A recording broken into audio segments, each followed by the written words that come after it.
ఆమేన్. చూడండి, ఇక్కడ యోబు గ్రంథములో 15వ వచనం 36-15లో అంటున్నారు, శ్రమపడు వారికి కలిగిన శ్రమ వలన ఆయన విడిపించును, బాధ వలన వారిని విధేయులుగా చేయును. అంతేగాక బాధలో నుండి ఆయన నిన్ను తప్పించును. శ్రమలో అనుంది క్రింద, శ్రమలో ఆయన విడిపించును. ఎవరండి విడిపించేది?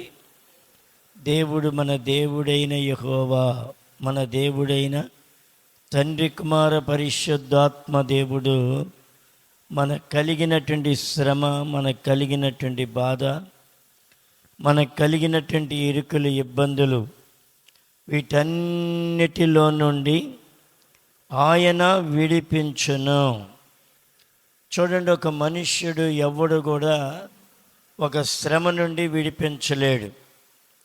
మన ఆధారం ఎవరు? దేవుడే మన ఆధారం, మనుషులు కాదు. మనుష్యుల ఆధారం అయితే ఇంకా మనల్ని బాధపరిచి, ఇంకా మనల్ని శ్రమల పాలు చేస్తూ ఉంటారు. కానీ దేవుడు నీకు కలిగినటువంటి శ్రమలన్నిటిలో నుండి ఆయన నిన్ను విడిపించును. బాధ వలన వారిని విధేయులు. బాధలు ఎందుకు వస్తున్నాయి ఇప్పుడు చెప్పండి? మనలను దీనులుగా, విధేయులుగా చేయడానికి బాధలు వస్తూ ఉంటాయి. బాధ లేకపోతే, శ్రమ లేకపోతే భక్తి లేదు, బాధ లేకపోతే సంపాదన లేదు. అలాగే ప్రతి దానికి ఒక 1000 రూపాయలు సంపాదించాలంటే ఒక మనిషి ఎంత బాధపడాలి? చాలా బాధపడాలి, కష్టపడాలి. అలాగే భక్తిలో కూడా దేవుని యొక్క సన్నిధిలో ఏమండి మనల్ని ఏం చేస్తాయంటే, దీనుల బాధ వలన వారిని విధేయులుగా చేయును. బాధ వలన ఏమవుద్దంట? మనకి విధేయత అనేది నేర్చుకోగలుగుతామంట. బాధ వలన ఈ బాధ వచ్చింది, శ్రమ వచ్చింది, శ్రమ బాధ వస్తాయి. కానీ వాటిని జయించగలిగిన శక్తిని కూడా ప్రభు మనకి ఇవ్వడానికి ఎప్పుడూ రెడీగానే ఉంటాడు. మనం ఆ బాధలో, శ్రమలో ఒకటి మనం సరిచేయబడడం నేర్చుకోవాలి. రెండోది ఆయన సహాయం కొరకు మనం ఎదురు చూసేటువంటి వారముగా ఉండాలి. ఈ రెండూ లేకపోతే మన శ్రమలో మనం ఎందుకు పనికి మాలిన వారంగా అయిపోతూ ఉంటాం. చూడండి, ఏబు ఎంత శ్రమపడ్డాడు, ఏబు ఎంత కష్టపడ్డాడు. ఏబుకి వచ్చినటువంటి కష్టములు ఎవ్వరికీ రాలేదు. బైబిల్ జీవితంలో చాలామందికి చాలా రకరకాలుగా కష్టాలు ఉన్నాయి. కానీ ఏబుకు వచ్చినటువంటి కష్టము ఒక్కసారి 10 మంది బిడ్డలు చనిపోవడం, ఆస్తి అంతా పోవడం, తన దేహమంతా వ్యాధితో నిండిపోవడం, ఏమండి ఎన్ని నకమకాలైనటువంటి శోధనలో ఆ శ్రమలో ఆయన ఏం చేశాడు? నమ్మకత్వాన్ని కనబరిచాడు. 1, 2 దీనమైనటువంటి బాధ వలన వారిని విధేయులుగా చేసింది. ఆయన్ని ఎంత విధేయులుగా చేసిందంటే, యెహోవా ఇచ్చెను, యెహోవా తీసుకొని, యెహోవా నామమునకు స్తుతి కలుగునుగా. అంటే దేవుణ్ణి స్తుతించే అంతగా తగ్గించుకున్నాడు. చూడండి, ఈ బాధ వలన మనల్ని ఏమవుతుంది? విధేయులుగా చేయును. ఈ బాధ వలన విధేయులుగా చేయడమే కాదు, ఈ బాధ అనుభవించినటువంటి వారిని అందరినీ రెట్టింపు ఆత్మతో నింపుతాడు దేవుడు. అన్ని రెట్టింపు. ఏబుకు కలిగిన శ్రమలో అన్ని రెట్టింపు అయినాయి, అవలేదా? అయినాయి. ఎంత అనుభవించాడో, ఎంత శోధించబడ్డాడో అంత పైకి లేచాడు. ఎంత సంతోషమమ్మా! 42:12 అంటాడు ఏబు గ్రంథములో, ఎంతో సంతోషించాడు ఏబు. చూడండి, యెహోవా ఏబును మొదట ఆస్వాదించిన దానికంటే మరి అధికముగా ఆస్వాదించను. అతనికి 14,000 గొర్రెలు, 6,000 అన్నీ రెట్టింపు అయిపోయినాయి. 7,000 14,000 అయిపోయినాయి, 3,000 6,000 అయిపోయినాయి. ఏమంటే 500 జతలది 1000 జతలు అయిపోయినాయి. అలాగ అన్నీ కూడా రెట్టింపు అయిపోయారు. తర్వాత ఎంతమంది అయితే కుమారులు చనిపోయారో, కుమార్తెలు చనిపోయారో అంతమందిని మరలా దేవుడు వారికి అనుగ్రహించాడు. అంటే భూమి మీద మరలా 10 మంది జన్మించారు. మరలా 10 మంది ఎక్కడున్నారు? పరలోక రాజ్యములో ఉన్నారు. అప్పుడు ఏబుకు మొత్తం ఎంతమంది అయ్యారు? 20 మంది. అది కూడా రెట్టింపు అయిపోయింది. అలాగే ఇక్కడ ఏబు కుమారులు, ఆ దేశమందంతటా ఏబు కుమార్తెలు ఎంత సౌందర్యవంతులు కనబడలేదు. వారి తండ్రి వారి సహోదరులతో పాటు వారికి స్వాస్థ్యములు ఇచ్చాను.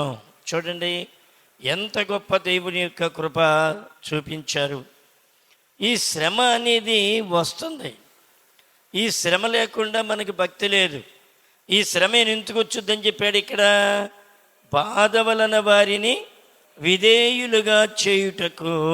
ఏమవుతుందంటే వారిని విధేయులుగా చేయడానికి, మనల్ని దీనులుగా చేయడానికి, విధేయులుగా చేయడానికి ఇలాంటి కొన్ని శోధనలు, శ్రమలు వస్తూ ఉంటాయి. దేనికంటే మనల్ని రిగ్గు చేయటానికి అన్నమాట. పరీక్షింపబడట. పరీక్ష ఎందుకు పెడతారమ్మా? పరీక్ష ఏదో రకంగా చదువుతాళ్లే పోనేలే అని ఊరుకోవచ్చు కదా. సంవత్సరం అంతా చదువునిచ్చి చివరిలో ఎగ్జామ్ పెట్టి ఆ ఎగ్జామ్లో ఎంత టెన్షన్ పడిపోతారో తెలుసా? కొంతమంది అయితే ఆ ఎగ్జామ్ని పాస్ అవ్వలేక, దాన్ని రాయలేక, ఆడి తల్లిదండ్రులు బాధ తట్టుకోలేక ఏమవుతారు వీళ్ళు? చెప్పండి. కొంతమంది చెప్పండి, సూసైడ్ చేసుకుంటారు. అవునా? ఎన్నారా ఎప్పుడన్నా? ఆ మార్కులు తక్కువగా వచ్చిన ఇంట్లో ఏమన్నా అంటారేమో అని సూసైడ్ చేసుకున్నాడు. ఇలాగ ఎన్నో పడుతూ ఉంటాయి. అలాగే ఈ భక్తి విషయంలో కూడా, ఈ శ్రమలో కూడా మనం సరిగ్గా నిలవలేకపోతే మన పరిస్థితి కూడా ఇదే కలుగుతూ ఉంటుంది. చూడండి ఇక్కడ ఈ శ్రమ వలన మనల్ని ఏమవుద్దంట? బాధ వలన వారిని విధేయులుగా చేయును, అంతేగాక బాధలో నుండి ఆయన నిన్ను తప్పించును. దేవుడు తప్పించే వరకు మనం ఏం చేయాలి? కనిపెట్టాలి, ప్రార్థించాలి, దేవుణ్ణి స్తుతించాలి, దేవుణ్ణి ఆరాధించాలి, నిబ్బరమైన బుద్ధితో ఉండాలి. నిబ్బరమైన బుద్ధి లేకపోతే ఏమవుద్ది? హృదయం అంతా కలవరం అయిపోతూ ఉంటుంది. నేను రేపల్లలో నేను ఇంకా సేవకుని కాలేదు, మా గురువు గారి దగ్గర ఉన్నాను. అప్పుడే మారు మనసు పొంది ఉన్నాను. మారు మనసు పొందాను 88లో మారు మనసు పొందాను. ఆ టైంలో ఒక యవనస్తుడు అనమాట, రేపల్లలో సేవ చేసేవాడు. బేతేలు సహవాసం కింద ఒక మంచి కుర్రవాడు, భార్య కూడా మంచి అమ్మాయి, చాలా మంచి అమ్మాయి. భర్త కన్నా కూడా భార్య చాలా నెంబర్ 1 పిల్ల. చూడండి, వాళ్ళు తరచుగా మన షాప్కి వస్తూ ఉండేవారు. ఈ బాప్తీసం తీసుకోలేదని నన్ను చాలా శోధిస్తూ ఉండేవాడు. ఆయనే కాదు, కొంతమంది సేవకులు వచ్చి, ఎందుకు నేను మారు మనసు పొందిన తర్వాత 10 సంవత్సరాలకి తీసుకున్నాను బాప్తీసం అంటే. మా గురువు గారు ఇచ్చేవాడు కాదు, ఎవరికైనా ఇవ్వడు. మనం వెళ్ళి అడగ్గా నేను వెళ్ళి అడిగి బాగా అడగ్గా అప్పుడు ఆయన గ్రీన్ సిగ్నల్ ఇచ్చాడు. ఎన్ని ఏళ్ళకి? 10 ఏళ్ళకి. 96లోనో 98లోనో తీసుకున్నాను బాప్తీసం. చూడండి ఇక్కడ. అలాగే ఇక్కడ ఏమంటే ఆ కుర్రవాడు, ఆ సేవకుడు వచ్చి తరచుగా చాలా శ్రమ పెడుతూ ఉండేవాడు. నువ్వెందుకు తీసుకోలేదు బాప్తీసం? ఇప్పుడు చచ్చిపోతే నువ్వేమైపోతావు? నువ్వు నరకానికి వెళ్ళిపోతావు కదా. చచ్చిపోతే ఒకసారి నువ్వు మారు మనసు పొంది నీ పాపాలన్నీ ఒప్పుకొని నువ్వు పశ్చాత్తాపడితే బాప్తీసం తీసుకోపోయినా నువ్వు నరకానికి పోవు. అర్థమైందా? అంటే తీసుకోవాలి, అది కంపల్సరీగా మనం తీసుకోవాలి. ఒకవేళ అర్ధంతరాన మనం ఏమైనా చనిపోతే ఏమంటే అది అడ్డు కాదు. రెండవ దొంగకి ఏమైంది? బాప్తీసం పొందాడా? నీవు నేడు నాతో కూడా పరదేశంలో ఉందుగాక అన్నాడు.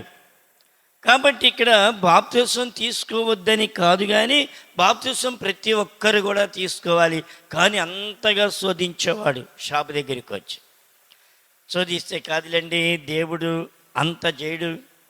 నేను ఎప్పుడైనా నాకు ప్రమాదం తటస్థించే లెక్కైతే ఆయన ముందుగానే బాప్తిస్మం ఇస్తాడు. అయినను బైబిల్ ఏం చెప్పింది? ఒకడు నీటి మూలాన, రెండు ఆత్మ మూలాన జన్మిస్తేనే కానీ వాడి పరలోక రాజ్యం లేదన్నాడు. నాకు దేవుని పరిశుద్ధాత్మ అనుగ్రహించబడింది. 88 4వ నెలలో పరిశుద్ధాత్మ కొలత లేని ఆత్మ నా మీద నింపబడింది. నా పాపాలన్నీ ఒప్పింపజేసింది. ఎవరెవరికి నేను వచ్చి ఉన్నానో వాళ్ళందరికీ సరిచేయబడింది. తర్వాత నేను ఎవరైతే ఈ రోజస్తులు ఉండారో వారందరితో కూడా సరిచేయబడి దేవుని పరిశుద్ధాత్మ ద్వారా నడిపించబడుతున్నాను. కానీ అతనికి తెలియదు. అతనికి తెలియక ఎంత నన్ను తొందర పెట్టేసేవాడంటే చాలా తొందర పెట్టేసి మా ఎదురుగుండా ఇంకొక ఆయన ఉండాడు, మురళయ్య అన్నయ్య. ఆయనకి లోతు లేదు, పాతు లేదు. ఆయన కూడా ఆయనతో ఏకీభవించి చాలా బాధ పెట్టే మాటలు మాట్లాడుతూ ఉండేవారు. కానీ ఏది ఏమైనప్పటికీ కూడా ఏం జరిగిందో తెలుసు ఆయన. ఏమండి, వాళ్ళది శ్రీకాకుళం జిల్లా అయితే అక్కడ ఒకరోజు ఈ భార్య భర్త ఇద్దరు చక్కటి బిడ్డలండి, మగబిడ్డలు, 2 బిడ్డలు. ఈ నలుగురు కలిపి వాళ్ళ గ్రామానికి, స్వగ్రామానికి వెళ్ళారు. వెళితే ఏదో ఆస్తులు తగాదాలు వచ్చినాయి. చిన్న అన్నదమ్ముల మధ్యన, ఆ పాస్టర్ గారి యొక్క అన్నదమ్ముల మధ్యన చిన్న విభేదాలు కలిగినాయి. ఈ విభేదాలు ఎప్పుడైతే కలిగినాయో ఆయన వెంటనే అక్కడ ఏండ్రం తాగేసి చనిపోయాడు. ఎవరైనా? బోధకుడు. సాతానుడు ఎప్పుడు కూడా ఏమంటే సేవ చేసేవారిని ఎంత ఏమంటే విశ్వాసికి ఒక వన్ సైడే, సేవకుడికి 2 సైడ్ ఉంటుంది శోధన అనేది. మీకేముందో 1 సైడే. ఏమంటే అటు ఇంట్లో ఉంటుంది, ఇటు బయట ఉంటుంది, విశ్వాసుల ద్వారా ఉంటుంది, అటు దేవుని ద్వారా కొన్ని శ్రమలు ఉంటాయి.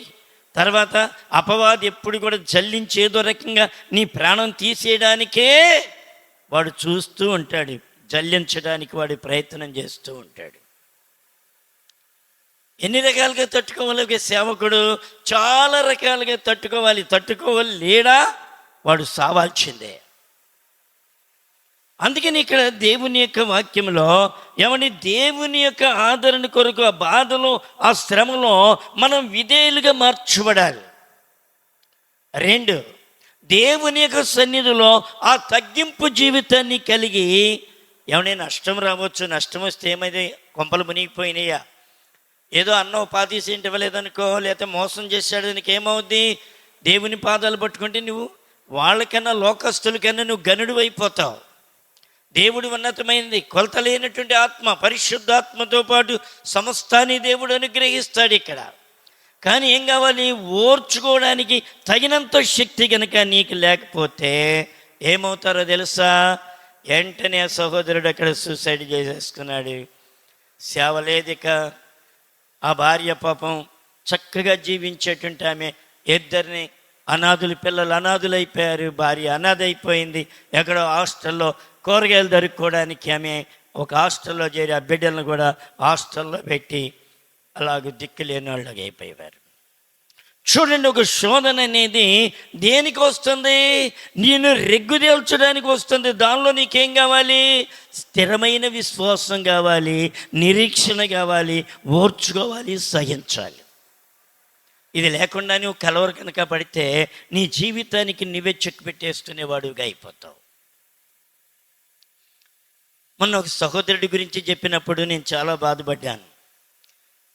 ఆయన చాలా బైబిల్ క్లాసులు చెప్పారండి, అదండి ఇదండి, ఓ పేద, అసలు ఎవరిని దమ్మెత్తనిచ్చో. ఏమైంది? జల్లించేస్తాడు అపవాది. ఏమవుతుంది? అన్నిటినీ జయించాలి, అన్నిటినీ తాళుకోవాలి, అన్నిటినీ ఓర్చుకోవాలి ఒక సేవకుని పని. చూడండి, చాలా స్ట్రాంగ్గా ఉండాలి ఒక సేవకుడు. లేకపోతే ఏమవుద్ది? దేవుని హెచ్చరిక వచ్చినప్పుడు వాడు లోబడాలి. నేను ఆదివారం మీ అందరికీ వాక్యం చెప్తే ఆ వాక్యం నా మీద ఎంత బాగా క్రియ జరిగించిందంటే ఇక్కడ బాగా పశ్చాత్తాపం కలగజేసింది. నన్ను నలగొట్టింది వాక్యం. చూడండి, దేవుని యొక్క సన్నిధిలో ఏమంటున్నాడు ఇక్కడ? ఏమని? శ్రమపడు వారిని వారికి కలిగిన శ్రమ వలన ఆయన విడిపించును. శ్రమ వచ్చుద్ది, కానీ సరిచేయబడాలి. పాపంలోనే అలాగే ఉండి 20 చచ్చూరుకుంటాం. కరెంటు పని చేసేటప్పుడు లేదా కరెంటు వైర్ల దగ్గరికి వెళ్ళి ఎప్పుడు షాక్ కొట్టలేదు కదా, పర్వాలే బాగానే ఉందని ఎప్పుడు దాంతో ఆడుకుంటే ఏమవుద్ది? చచ్చూరుకుంటాం. దేవుని దగ్గరికి వచ్చి కూడా మనం జాగ్రత్త లేకపోతే చచ్చూరుకుంటాం. శ్రమ వచ్చుద్ది. విశ్వాసానికి తగినంతే వచ్చుద్ది, సేవకుని తగినంతే వచ్చుద్ది, అంతకని ఎక్కువ రాదు. ఎలాగవుద్ది? ప్రాణం ఉంటుందా పోద్దా అనేటువంటి స్థితికి వచ్చుద్ది. కొన్నిసార్లు అసలు ఉంటామా అనిపించుద్ది. చూడండి ఎంత కలవరం, ఎంతో కలవరపరిచి ఎంతకంటే తన ప్రాణము తీసుకునే అంతగా కలవరపరుస్తూ ఉంటాడు అపవాది. అప్పుడేం కావాలి? దేవుని సహాయము కొరకు మనం ప్రాధేయపడుతూ నేర్చుకోవాలి. 1 ఒప్పుదల, 2 ప్రాధేయపడుట. దీనిలో ఒప్పుదల లేకుండా ప్రాధేయపడటంలో కూడా ఏమీ లేదు. అన్నిటికన్నా ఒప్పుదల ముఖ్యం. తర్వాత ప్రాధేయపడాలి దేవుణ్ణి. ఎవరైతే ప్రాధేయపడతారో వారిని ఏం చేస్తాడంట? ఆయన మనల్ని తప్పిస్తూ నడిపిస్తూ ఉంటాడు. అంతేగాని నిన్ను గాలికి వదిలిపెట్టాడు. నీ బిడ్డలను కానీ గాలికి వదిలిపెట్టేస్తున్నావా? ఆ బిడ్డల పట్ల ఎంతో శ్రద్ధ తీసుకుంటున్నావు. వారు ఒక స్టేజీకి వచ్చేవరకు ఆ తల్లి తండ్రి ఎంత శ్రద్ధ తీసుకుంటారమ్మా బిడ్డలను బట్టి. మా టైంలో లేదులేండి, బిడ్డలకి అంత లేదు మా టైంలో. మాకన్నా పైతరాలన్నీ కూడా గాలికి పెంచటమే పిల్లల్ని. అర్థమైందా? గాలికి పెంచటం అంటే ఏంటో తెలుసా? సరైన ఆహారం లేదు. ద్రాక్ష పళ్ళు అంటే ఎప్పుడైనా జ్వరం వచ్చినోడు తింటారు కానీ రోజు తింటారు అనుకోలేమండి కాదు నేను. అంటే అర్థం చేసుకోండి దాన్ని బట్టి. ఇప్పుడు అన్ని ఫ్రూట్స్ తీసుకొచ్చి తినరా బలమైన అన్నీ పెట్టినా కానీ వీడు వద్దు. స్కూల్ నుంచి రాగానే వాళ్ళకి దానా మంచి దానా, ఎడ్డకి గనక మంచి బలమైన దానా ఎలాగేస్తామో పిల్లలకి అలాగే వేస్తున్నారు ఇవాళ. కానీ మా టైంలో లేదు అది. మా టైంలో ఏంటి? రాగానే కింద ఎత్తుక్కోవటం అనమాట. ఏముండే ఏం తిని ఉంటారు ఇవాళ? ఏం తిన్నా ఒక పొలికి ఏదో ఒకటి కింద కనపడుతుంది కదా, మీరు పలానా తిన్నారు మాకు పెట్టలేదని ఏడవటం అనమాట. అసలు పెట్టి తెచ్చేవాళ్ళు ఎక్కడున్నారు? అదేనా? చాలా బాధ. ఇవాళ పిల్లల్ని చక్కగా చూసుకుంటున్నారు తల్లిదండ్రులు, చాలా వందనాలు, మంచిది. వారికి 17 సంవత్సరాల వరకు, క్రింద నుంచి 17 సంవత్సరాల వరకు మీరు వారికి సరైన ఆహారం పెడితే అది 60-70 ఏళ్ళ వరకు పనిచేస్తుందట. తర్వాత తిన్నది లెక్క కాదు. అందుకని ఎట్ని బాగా ఎప్పుడు మేపుతారు? కాడి కట్టే ముందు చక్కగా మేపుతారు. మేపి దాన్ని కాడి కడతారు. చూడండి, అందుకనే దేవుని యొక్క వాక్యంలో దేవుడు మనల్ని విధేయులుగా దీనులుగా చేయడానికి దేవుడు చక్కగా మనల్ని నడిపిస్తూ ఉంటారట. దేవుడు చక్కగా నడిపిస్తూ ఉంటాడు ఆయన. విలాపములు 3:31 చూడండి. ప్రభు సర్వకాలము విడనాడడో. ఎవరైతే ఒకరిని దేవుడు పట్టుకున్నారో, పిలుచుకున్నారో, ఎన్నుకున్నారో, ఏర్పాటు చేసుకున్నారో వారిని ఎన్నడూ దేవుడు విడిచిపెట్టడు. వాడు చేయరాని పనులు చేసి పాపంలో జీవిస్తే దేవుడు కూడా ఏం చేయలేడు. చట్టం ఊరుకోదంటే ఏంటిదని అర్థం? వాడు ఒప్పుకోకుండా దాన్ని ఆధారం చేసుకుని, పాపాన్ని ఆధారం చేసుకుని అలాగే జీవిస్తూ అలాగే బ్రతికేస్తూ ప్రభా అంటే ఏమన్నా చట్టం ఒప్పుకోదు, అపవాదాడతాయి. వాడు ఒప్పుకున్నాడా? వాడు సరి చేసుకున్నాడా? వాడు సరి చేసుకోండి నువ్వు ఎందుకు కాపాడతావు? నువ్వు కాపాడటానికి వెళ్ళలేదు అంతే. కాపాడడానికి వెళ్ళలేదు. వాడు నేను పాపిని ప్రభు అని పశ్చాత్తాపడి ఆ పాపాన్ని విడిచిపెడితే దేవుడు వేగిరిమే కలగజేసుకుంటాడు. వేగిరిమే కలగజేసుకుని అపవాది సైన్యాన్ని ఓడించి ఆ బిడ్డకి దేవుని కాపుదల రెక్కలతో కప్పుతాడు. ఆయన ఒప్పుదల లేకుండా, విడుదల లేకుండా అలాగే పాపంలో జీవిస్తూ ఎర్రవీగితే ఎప్పుడు బుడింగుమంటతో ఎవడికి తెలియదు. ఎప్పుడు బుడింగుమంటతో ఎవడికి తెలియదు. అందుకని ఇక్కడ దేవుడు మాట్లాడుతున్నాడు, ప్రభు సర్వకాలము విడనాడడు. దేవుడు ఎప్పుడు ఎవరిని విడనాడడు.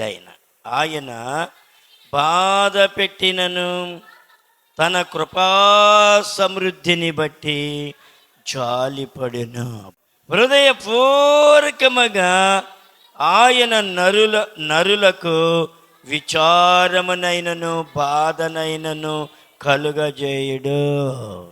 చూడండి, వాక్యమునకు ఏమంటే మనం చాలా దీనమైనటువంటి మనస్సు కలిగి ఉండాలి. కీర్తనల గ్రంథం 119:67 వచనం కూడా దయచేసి సహాయం చేయండి. 119:67.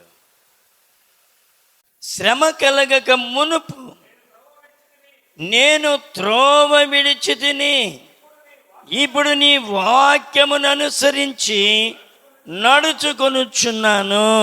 ఇందాకేమన్నాడు? శ్రమ కలిగినటువంటి వారిని ఆయన విడిపిస్తానన్నాడు, బాధ వలన వారిని విధేయులుగా చేస్తాడు. ఇప్పుడేమంటున్నాడు ఇక్కడ?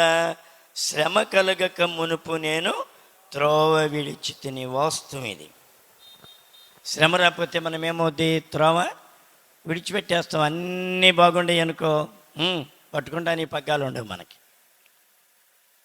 అందుకని మన రిమోట్ ఎవరి చేతిలో ఉంది చెప్పండి? మన రిమోట్ దేవుని చేతిలో ఉంటుంది. నీ చేతిలో ఉన్న రిమోట్ నీ ఇష్టం కదా, అవునా కదా? నీ చేతిలో ఉన్న రిమోట్ నీ ఇష్టం. ఏది చూడాలంటే ఇటక మార్చేస్తావు. మరి దేవుని చేతిలో నీ రిమోట్ నా రిమోట్ ఉంటుంది. నువ్వు ఆక్కుండా గవ్వ పరిగెత్తూ ఉంటావు అనుకో, ఆయన ఏం చేస్తాడు? బటన్ నొక్కుతాడు. బటన్ నొక్కగానే ఏమవుద్ది? వెళ్ళేవాడు ఆగిపోతాడు, స్టక్ అయిపోతాం. ఆయన దగ్గర ఉంది అది. వాక్యాన్ని అనుసరించి నడుచుకోలేదంట. చూడండి, మనము ఏమండి దీనులము విధేయులమైనప్పుడు వాక్యమును మనం తీసుకుంటాం. ఏ వాక్యమన్నా చెప్పనే మనకి వ్యతిరేకత రాదు. మన విధేయత కలిగినప్పుడు చూడండి, మీరు ఎప్పుడైనా సరే మీరు విధేయులుగా ఉన్నప్పుడు వాక్యం ఎక్కడ కూడా మీకు అపార్థం రానివ్వదు. అది మీ మనసులకి ఇష్టంగా వచ్చుద్ది. ఆ వాక్యం మీద ప్రేమ వస్తుంది, ఆ చెప్పిన వారి మీద ప్రేమ వస్తుంది. ఇప్పుడు మనం విధేయులుగా ఉన్నప్పుడు, మనం ఎప్పుడైతే దీనులుగా ఉంటామో, ఎప్పుడైతే విధేయులుగా ఉంటామో, అప్పుడు వాక్యాన్ని మనం మన హృదయంలోనికి తీసుకుని లోబడతాము, తగ్గించుకుంటాము. ఏమండి, ఏ మాత్రం వ్యతిరేకత అనేది రాదు. ఎప్పుడు వస్తుంది వ్యతిరేకత? మన వాక్యం ఎప్పుడైతే మనం గర్విష్ఠులమయ్యామో, ఎప్పుడైతే మనం వాక్యానికి విధేయులం కామో,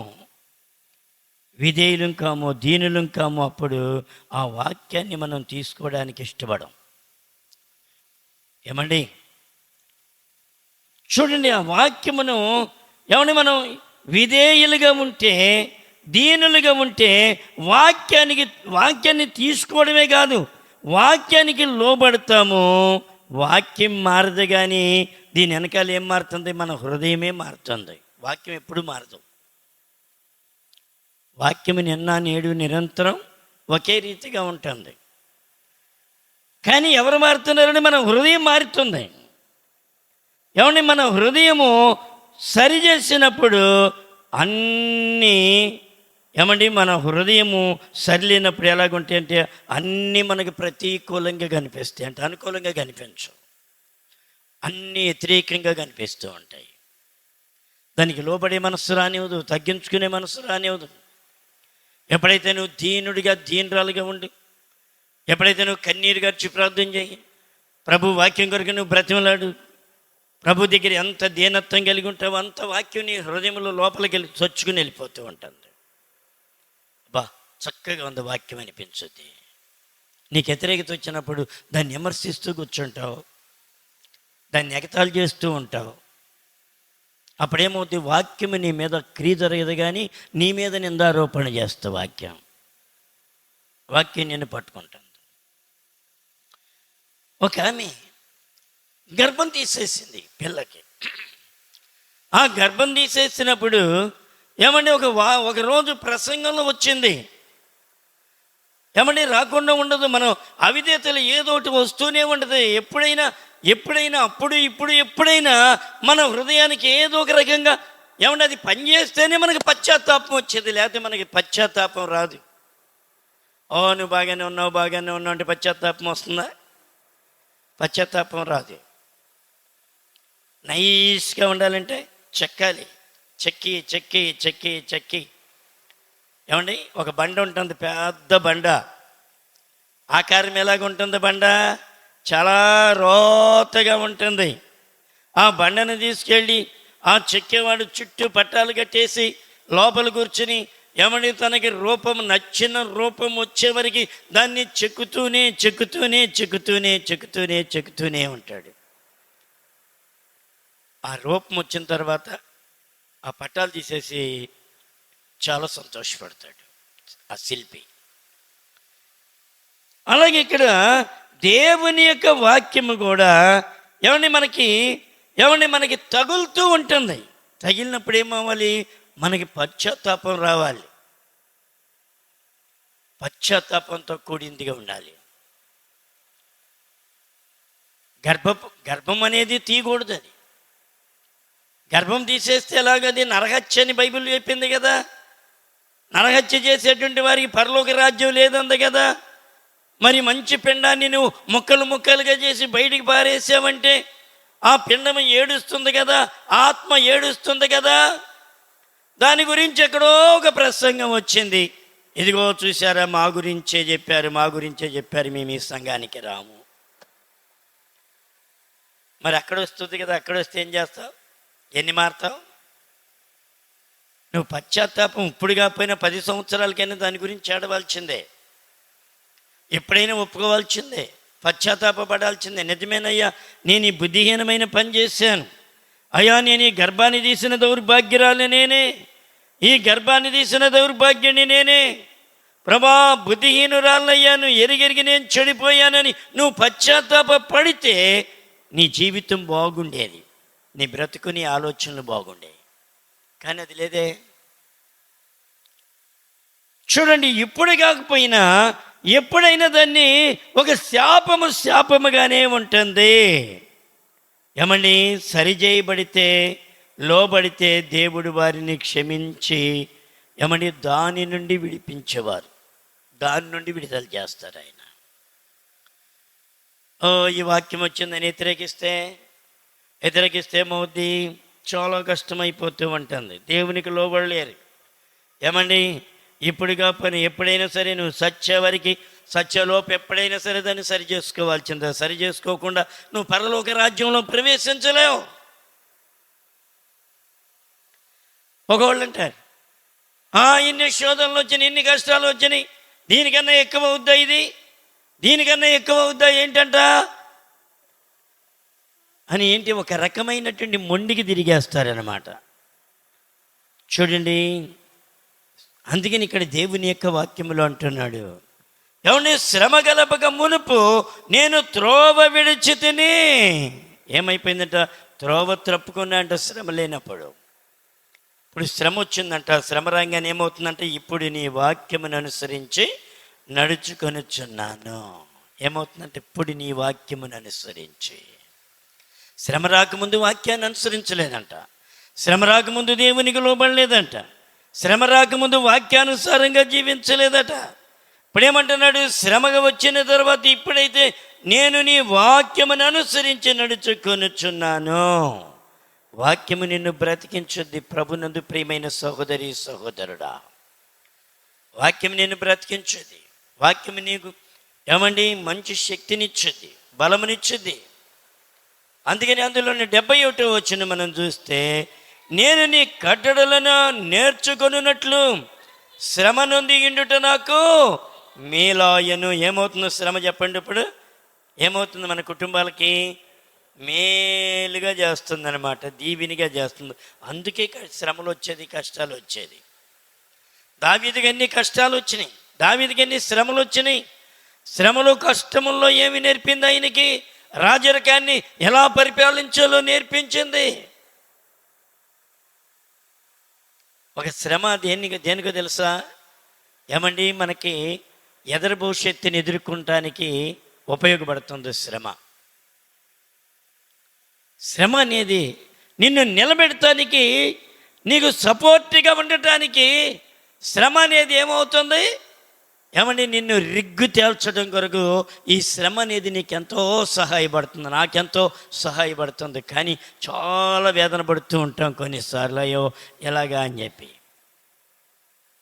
ఎన్ని శ్రమలు ఉంటాయో తెలుసా? చాలా రకరకాలైనటువంటి శ్రమలు ఉంటాయి. అందుకని అంటున్నాడు ఇక్కడ 71 అన్నాడు, నేను నీ కట్టడలు నేర్చుకొనున్నట్లు శ్రమ నొంది ఉండుట నాకు మేలాయను. శ్రమ నొంది ఉండుట నాకు మేలైపోయిందట. మనకి మేలవ్వాలి, శ్రమ మేలవ్వాలి, కష్టం మేలవ్వాలి. శ్రమ లేకపోతే నీకు మేలు రాదు. కష్టం లేకపోతే అన్ని సుఖాలైతే వాడికి ఏం తెలుసుద్దండి? ఏం తెలుసుద్ది? ఏమీ తెలియదు. ఇక ఇదివరకు ఏమండి 16-17 ఏళ్ళకే ఆడపిల్లలకి వివాహం చేసేవాళ్ళు. చేస్తే ఏమయ్యేది? 16-17 ఏళ్ళకే ఏమండి అత్తగారు, తోడుకోడళ్ళు, బావగారులు, మరిదిళ్ళు వాళ్ళల్లో కలిసి 10 మంది ఏకీభవించి ఒకే కొండ, ఒకే కాపురం, అందరూ చక్కగా కలిసిమెలిసి చక్కగా ఉండేవాళ్ళు. తొడో కేకరం కొనుక్కునేవాళ్ళు. ఇప్పుడేముంది? అవ్వంగానే 26-27 వచ్చేవాడి దాకా చేయరు. ఇవన్నీ సర్వీస్ అయిపోద్ది అన్నమాట. ఈ లోపు ఎలా భర్తని ఎదిరించాలి, ఇవన్నీ చదివి పాస్ అయ్యి ఏమవుతారు? ఆ కాపురం కట్టబడదు అనమాట. 17 ఏళ్ళ వయసులో వివాహం చేసుకున్న వాళ్ళు ఏమని ఎంత భయపడుతూ వణుకుతూ కాపురాలు చేశారో తెలుసా? చక్కగా కాపురాలు జరిగినాయి. ఇవాళ కాపురాలు సరిగ్గా ఉంటల్లా. చూడండి, దేవుని సన్నిధులు అంటున్నాడు అన్నమాట. శ్రమ కలగ ముందు ఎలాగుందంట? ఏమని త్రోవ విడిచిపెట్టేసాడంట. ఇప్పుడు నీ వాక్యమును అనుసరించి నేను నడుచుకొనుచున్నాను. నేను నీ కట్టలు నేర్చుకున్నట్లు శ్రమ నుండి ఉండుట నాకు మేలాయను. మేలుగా మారిపోద్దు మన జీవితంలో. శ్రమ వచ్చిందని కృంగిపోవద్దు, శ్రమ వచ్చిందని కృంగిపోవద్దు. కరోనాతో నేను ఇంటికి వచ్చాను. నా భార్య గుంటూరు నుంచి నా అబ్బాయి తీసుకురావట్లే నన్ను. ఒరే వెళ్దాంరా మన ఇంటికి, మనం వెళ్ళిపోదాం.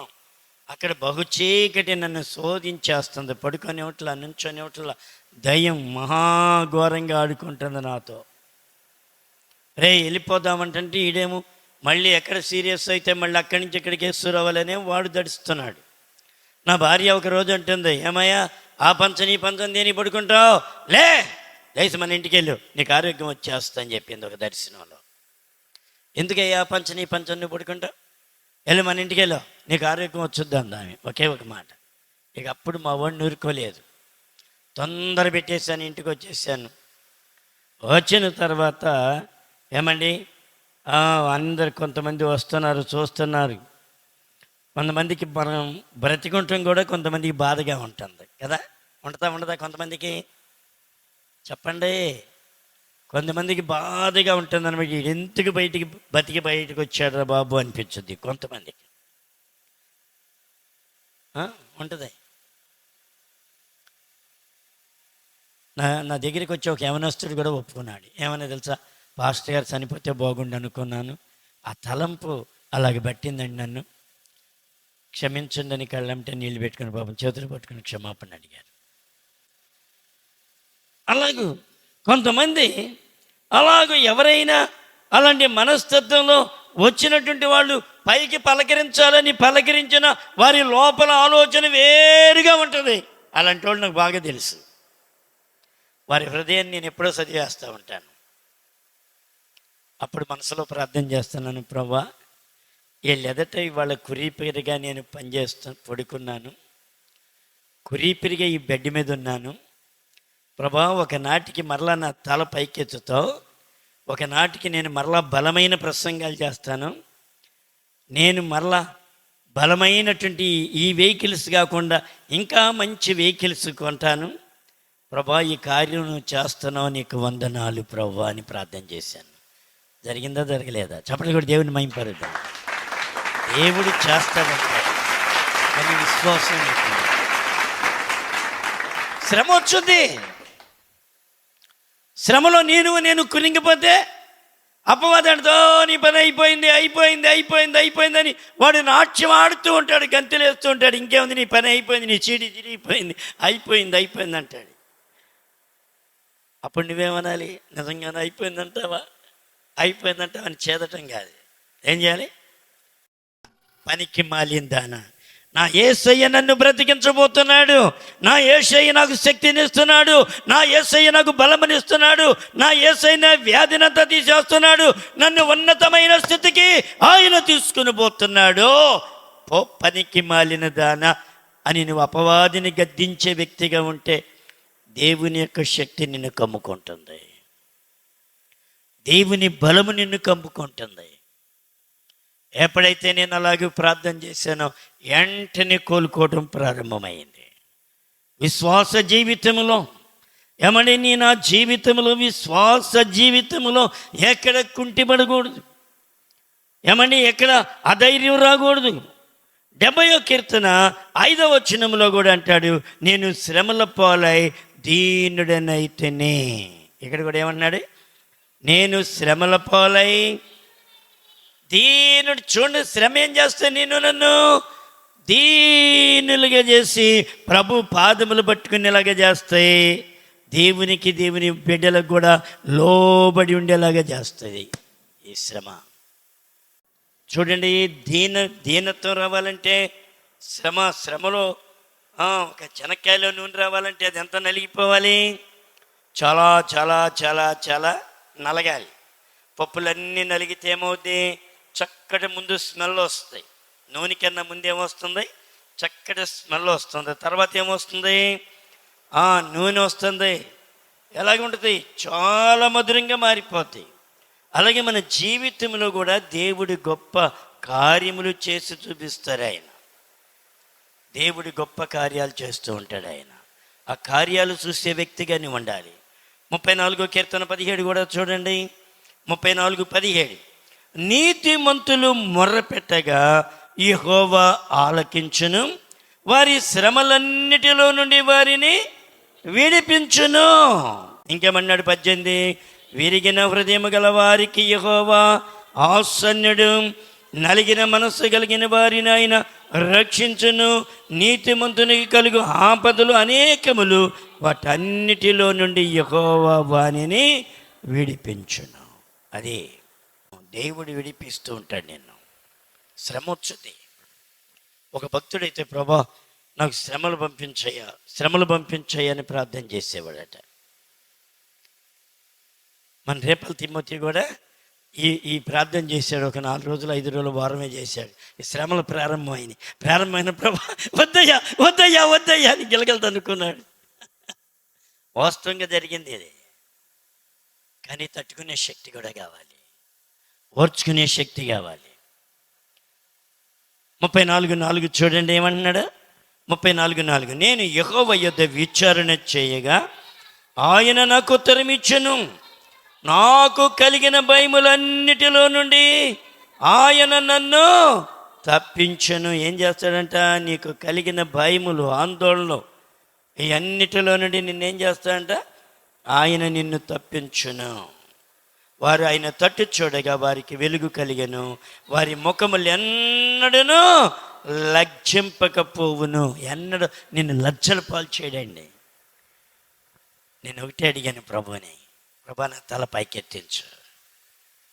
ఎక్కడైతే నా తల దిగిపోయిందో అక్కడ నా తల పైకెత్తించాలి.